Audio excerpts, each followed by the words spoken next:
Jail ফাঁসি যাই দেন, সমস্যা নেই, আদালতকে ইনো।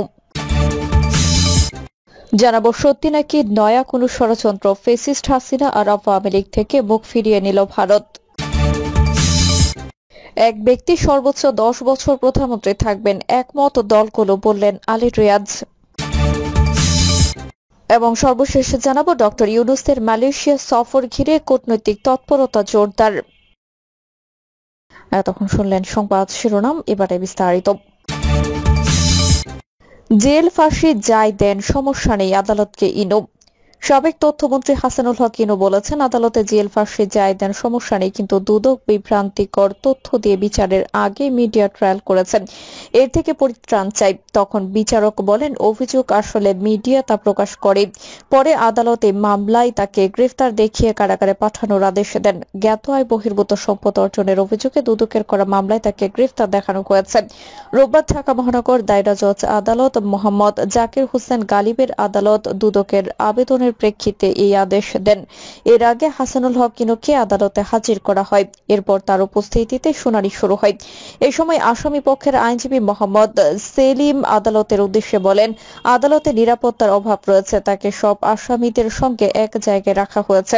তাছাড়া হাজতখানায় উন্নত টয়লেটের ব্যবস্থা নেই, এগুলো উন্নত করা প্রয়োজন। তখন বিচারক ইনুর উদ্দেশ্যে বলেন, আমরা এখনো অ্যানালগ সিস্টেমে আছি, আপনারা ক্ষমতায় থাকাকালীন আদালতের কোনো উন্নয়ন করে যাননি। আমলাতান্ত্রিক ও সরকারের কাজকে আপনারা আরো জটিল করেছেন, আপনারা ক্ষমতায় থেকেও ডিজিটাল সিস্টেম করে যাননি। এটা করলে আপনাদের আদালতে আসা লাগতো না, কারাগারে রেখে বিচার করতে পারতাম। তখন ইনু বলেন, আদালতে জেল ফাঁসি যাই দেন, সমস্যা নেই, কিন্তু দুদক বিভ্রান্তিকর তথ্য দিয়ে বিচারের আগে মিডিয়া ট্রায়াল করছে, এর থেকে পরিত্রাণ চাই। তখন বিচারক বলেন, অভিযোগ আসলে মিডিয়া তা প্রকাশ করবেই। পরে আদালতে মামলায় তাকে গ্রেফতার দেখিয়ে কারাগারে পাঠানোর আদেশ দেন। এর আগে গত 16 মার্চ দুদক বাদী হয়ে মামলা করেন। মামলার অভিযোগ করা হয়, সাবেক তথ্যমন্ত্রী হাসানুল হক ইনু ক্ষমতার অপব্যবহারের মাধ্যমে 4,84,25,507 টাকার জ্ঞাত আয় বহির্ভূত সম্পদের মালিক হয়েছেন। তার 4টি ব্যাংক হিসাবে 11,88,16,019 টাকার সন্দেহজনক লেনদেন হয়েছে। আরেক মামলায় হাসানুল হক ইনুর স্ত্রী আফরোজা হকের বিরুদ্ধে 1,49,85,074 টাকার জ্ঞাত আয় বহির্ভূত সম্পদ অর্জনের অভিযোগ আনা হয়েছে। হাসানুল হক ইনুর উপার্জিত অর্থ দিয়ে তার স্ত্রীর সম্পদশালী হয়েছেন। গত বছরের 26 আগস্ট হাসানুল হক ইনুকে উত্তরা থেকে গ্রেফতার করে পুলিশ, এরপর তাকে বিভিন্ন মামলায় গ্রেফতার দেখানো হয়। বর্তমানে তিনি কারাগারে আটক রয়েছেন। সত্যি নাকি নয়া কোনো ষড়যন্ত্র, ফেসিস্ট হাসিনা আর আওয়ামী লীগ থেকে মুখ ফিরিয়ে নিল ভারত। পতিত স্বৈরাচার হাসিনাকে নিয়ে প্রতিবেশী ভারতের দাদাগিরি যেন ফুরালো বলে 24-এর গণঅভ্যুত্থানে দেশ জুড়ে ইতিহাসের জঘন্যতম নারকীয় হত্যাযজ্ঞ চালিয়ে ফেসিস্ট হাসিনা দেশ ছেড়ে পালিয়ে গেলে নিজেদের ছায়াতলে পরম আপনজনের মতো ঠাঁই দেয় কট্টর ইসলাম বিদ্বেষী ভারতীয় প্রধানমন্ত্রী নরেন্দ্র মোদী। তবে এবার যেন পতিত স্বৈরাচার হাসিনা আর তার নিষিদ্ধ দল আওয়ামী লীগ ইস্যুতে রীতিমতো বেঁকে বসেছে নরেন্দ্র মোদী সরকার। এক রকম কড়াকড়ি আরোপ করা হয়েছে দেশটিতে আওয়ামী লীগের কোনো মিটিং বা দলীয় নেতা কর্মীদের সাথে হাসিনার বৈঠককে। কিন্তু সত্যি কি তাই, নাকি এর পিছনে রয়েছে ভারতের নয়া ষড়যন্ত্রের পাতাফাঁদ? একাধিক নির্ভরযোগ্য সূত্রের তথ্যমতো সাবেক ফ্যাসিস্ট পররাষ্ট্রমন্ত্রী নিষিদ্ধ আওয়ামী লীগের যুগ্ম সাধারণ সম্পাদক হাসান মাহমুদ লন্ডন থেকে ভারতে এসেছিলেন দলীয় প্রধান ফ্যাসিস্ট হাসিনার সাথে সাক্ষাতের আশায়। দীর্ঘ 22 দিন ভারতে অবস্থান করেও তিনি কোনোভাবেই কাঙ্ক্ষিত সেই সাক্ষাৎ পাননি পতিত স্বৈরাচারের। এর পেছনে প্রধান কারণ ভারতীয় সরকারের সরাসরি হস্তক্ষেপ। সূত্রগুলো বলছে, ভারত সরকার এখন হাসিনার সাথে দলীয় কোনো নেতাকর্মীকে সাক্ষাৎ করতে দিতে রাজি নয়। বিষয়টিকে তারা দেশটির জন্য এক রকমের হুমকি হিসেবে দেখছেন। শুধু হাসান মাহমুদের নয়, গুঞ্জন রয়েছে স্বৈরাচার হাসিনার ভাতিজা ও যুবলীগের প্রেসিডিয়াম সদস্য সাবেক এমপি ফ্যাসিস্ট মুজিবুর রহমান নিক্সন চৌধুরীও হাসিনার সান্নিধ্য পাওয়ার আশায় দিল্লিতে অবস্থান করেছেন 1 মাসের উপর। এরপরও ভারত সরকার নিজেদের নিরাপত্তা এবং বাংলাদেশের সাথে পারস্পরিক সম্পর্কের কথা বিবেচনা করে হাসিনার অত্যন্ত এই ঘনিষ্ঠ জনকে দেখা করতে দেয়নি। তবে বর্তমানে এই ফ্যাসিস্ট কোথায় অবস্থান করছেন তা জানা যায়নি। দলের অন্যতম গুরুত্বপূর্ণ এই নেতা দেখা করতে না দেওয়াই শুধু নয়, বরং দিল্লিতে অনুষ্ঠিত হবার কথা ছিল আওয়ামী লীগের সম্মেলন, যেটিও শেষ পর্যন্ত বন্ধ হয়ে যায় ভারত সরকারের বাধায়। প্রতিবেশী দেশটির বর্তমান এই আচরণের মনে হতেই পারে ভারতের দাদাবা বাবুরা বদলে গেছে বাংলাদেশের প্রতি, সদয় হয়েছে আচরণে আর কর্মকাণ্ডে।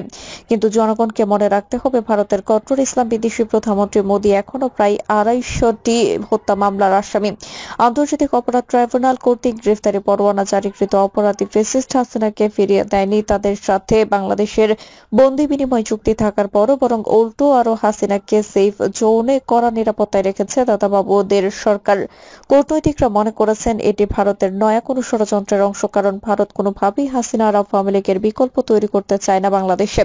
ওরা ভালো করেই জানে হাসিনা যেভাবে পুতুলের মতো ছিল দিল্লি থেকে নরেন্দ্র মোদী মাস্টার প্ল্যান আর ভারতীয় বিশেষ গোয়েন্দা বাহিনীর সরাসরি হস্তক্ষেপ চলত বাংলাদেশে, সেভাবে এদেশের কোনো আগামীর সরকার বা সরকার ব্যবস্থা পা চাটবে না কট্টর ইসলাম বিদ্বেষী মোদীর বা দেশও চলতে দেবে না অন্য কোনো দেশের প্ল্যানে আর ইন্ধনে। এদিকে আওয়ামী লীগের নেতাদের সাথে হাসিনাকে দেখা করতে না দেওয়া, নিষিদ্ধ আওয়ামী লীগের সম্মেলন দিল্লিতে করতে বাধা দেওয়ার, দেয়াল তৈরি করা সকল কিছুই এক রকমের বানোয়াট আর কল্পকাহিনী বলে মনে করেছেন রাজনৈতিক বিশ্লেষকরা। এর কারণ সামনে ঘনিয়ে আসছে জাতীয় নির্বাচন, যেখানে অংশ নিতে পারবে না ফ্যাসিস্ট নিষিদ্ধ দল আওয়ামী লীগ। সুতরাং ভারত বর্তমান অন্তর্বর্তী সরকারকে বোঝাতে চাইছে আওয়ামী লীগের কোনো কিছুতে তারা প্রশ্রয় দিচ্ছে না। এসব বুঝিয়ে বাংলাদেশের বর্তমান সরকারের সাথে একটি সখ্যতা করার মাধ্যমে আসন্ন জাতীয় নির্বাচনে তাদের সমর্থন আছে বলে বাঙালি জাতিকে ভুল বোঝানো আর এর মাধ্যমে গোপনে ষড়যন্ত্র করে আওয়ামী লীগকে আরো শক্তিশালী হতে দেওয়া, গুছিয়ে নিতে সাহায্য করা, পরিশেষে বাংলাদেশের সাথে ঘনিষ্ঠতা বাড়ানোর মাধ্যমে তাদেরকে বাংলাদেশে প্রবেশ করে আগামী জাতীয় নির্বাচন ভণ্ডুল করা। কূটনৈতিকদের মতে আসন্ন নির্বাচনকে ঘিরেই ভারতের বাংলাদেশের ঘনিষ্ঠ হবার এত পায়তারা, এই জন্যই ওরা এমন মিথ্যা নাটক সাজাচ্ছে নিষিদ্ধ আওয়ামী লীগ আর পতিত স্বৈরাচার হাসিনাকে বয়কটের। তাই সজাগ দৃষ্টি রাখতে হবে জনগণের, আর বর্তমান অন্তর্বর্তী সরকারকে হতে হবে পতিত স্বৈরাচার হাসিনা আর তার নিষিদ্ধ দল আওয়ামী লীগের ব্যাপারে আরো দূরদর্শী। এক ব্যক্তি সর্বোচ্চ 10 বছর প্রধানমন্ত্রী থাকবেন, একমত দলগুলো, বললেন আলী রিয়াজ। এক ব্যক্তি জীবনের সর্বোচ্চ 10 বছর প্রধানমন্ত্রী পদে থাকতে পারবেন বলে একমত হয়েছে রাজনৈতিক দলগুলো। একই সঙ্গে স্বাধীন পুলিশ কমিশন গঠনে ঐক্যমত্যে এসেছেন দলগুলো নেতারা। সংলাপে আওয়ামী লীগ ও তাদের মিত্র জাতীয় পার্টি এবং 14 দলীয় জোটের কাউকে ডাকা হয়নি। বিএনপি, জামায়াত ও এনসিপি সহ 30টি রাজনৈতিক দল সংলাপে অংশ নিয়েছে। আলী রিয়াজ বলেন, আমরা একটা বিষয়ে একমত হয়েছিলাম, কিন্তু সেটা বলা হয়নি। সেটা হলো এক ব্যক্তি প্রধানমন্ত্রী হিসেবে সর্বোচ্চ 10 বছর দায়িত্ব পালন করবেন। সনদে প্রধানমন্ত্রীর মেয়াদ 10 বছর উল্লেখ করব। এ বিষয়ে আমরা কি একমত হয়েছে? এ সময় আলী রিয়াজ বিএনপি স্থায়ী কমিটির সদস্য সালাউদ্দিন আহমেদের দৃষ্টি আকর্ষণ করে বলেন, সালাউদ্দিন আহমেদ একটি শর্ত দিয়েছিলেন, সেটা কি এখনো আছে? পরে এ নিয়ে কথা বলতে গিয়ে সালাউদ্দিন আহমেদ বলেন, আমরা একবার বলেছি 10 বছরের বেশি কোনো ব্যক্তি প্রধানমন্ত্রী পদে বহাল থাকবে না। আমি বলেছিলাম সংবিধান ও সংবিধিবদ্ধ প্রতিষ্ঠানের নিয়োগের কমিটি থাকলে বিষয়টি মানব না। আমরা এই হাউসের মতামতের ভিত্তিতে নির্বাচন কমিশন নিয়োগ সংক্রান্ত বিধান সংবিধানে যুক্ত করব। এর বাইরে এ বিষয়ে আলোচনা হলে আমাদের শর্ত বহাল থাকবে। আশা করি সেটা বিবেচনা করবেন। এখন 10 বছরের বিষয়ে আপনারা ঘোষণা দিতে পারেন, বরং এটা আমাদের প্রস্তাব। এর আগে আলোচনার শুরুতে বাংলাদেশ পুলিশের পেশাদারিত্ব ও জবাবদিহিতা নিশ্চিত করতে স্বাধীন কমিশন বা পুলিশ কমিশন গঠনের প্রস্তাব রাজনৈতিক দলগুলোর সামনে উপস্থাপন করে জাতীয় ঐক্যমত্য কমিশন। প্রিয় দর্শক, এই ছিল এখনকার সর্বশেষ সংবাদ। আপডেট সব সংবাদ পেতে চ্যানেলটি সাবস্ক্রাইব করে বেল আইকনটি ক্লিক করে রাখুন।